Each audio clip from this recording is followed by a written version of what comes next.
The Toronto Raptors have consistently been a great regular season team for a few years. However, they've only won 3 playoff series since 2013, despite having the 5th highest regular season win percentage. After 2 playoff runs stopped by LeBron, the Raptors had to change the way they scored.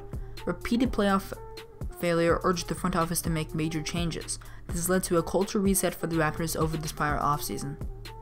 I'd like to mention I got most of my information from an article posted on 538.com a couple weeks ago. The link to that is in the description.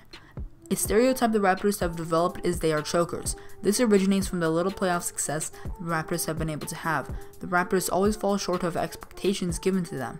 Well, 2 playoff exits were given to by the Cavs and LeBron. One other was by the way of the newly constructed Brooklyn super team consisting of Brook Lopez, Joe Johnson, Deron Williams, Paul Pierce, and Kevin Garnett.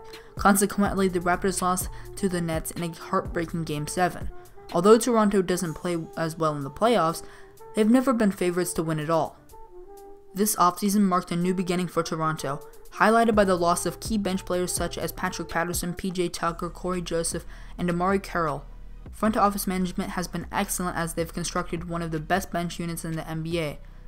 Stats back this up. Toronto reserves rank number 4 in net rating, which measures offensive and defensive efficiency. Pascal Siakam and Jakob Poeltl have greatly improved their play, and Fred VanVleet has worked himself into the rotation.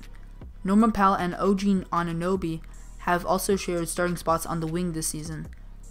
The point here is that the Raptors have a young core of 5 players that are showing promising development, which means the Raptors' future is in good hands.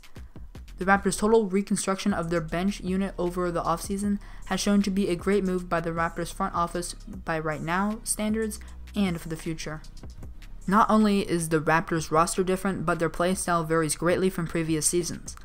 This graphic shows how the culture reset has paid off through a comparison of advanced statistics recorded from this season and last. The Raptors have improved their offensive rating, but what is most remarkable is how they're scoring.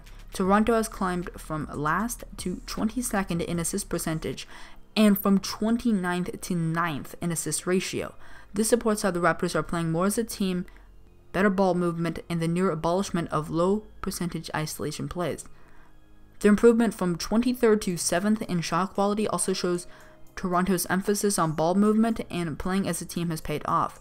What I think is most important is how Toronto is embracing the new style of basketball, which is pace and space. In other words, the pace of the game. Raptors have gone from 22nd to 11th in pace. Not playing an outdated style of basketball will certainly help in the playoffs. In order to beat the Warriors, teams are forced to play their style of run and gun style of basketball. Toronto is less of a one-dimensional team now, as they've taken many more 3-point shots this season. Opponent teams have to do more strategizing of the Raptors because they've relied less on the backcourt of Kyle Lowry and DeMar DeRozan. By doing so, they've integrated and developed different offensive schemes and rotations. Equally important, they've greatly reduced the amount of inefficient mid-range shots. In today's style of play, the mid-range game is ineffective compared to the 3-point shot. Stats show Toronto is playing a more team-oriented style of play with ball movement being valued, quicker pace and speed, and have finally adopted the 3-point based shot selection.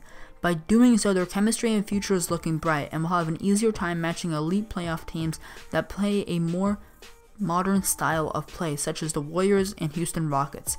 If you've made it to the end, you're the real MVP. I appreciate you. I hope you enjoyed my commentary, and if you have any useful tips, please share them below in the comments. Although Toronto has made these key, necessary changes, we will have to see if it is enough to beat LeBron.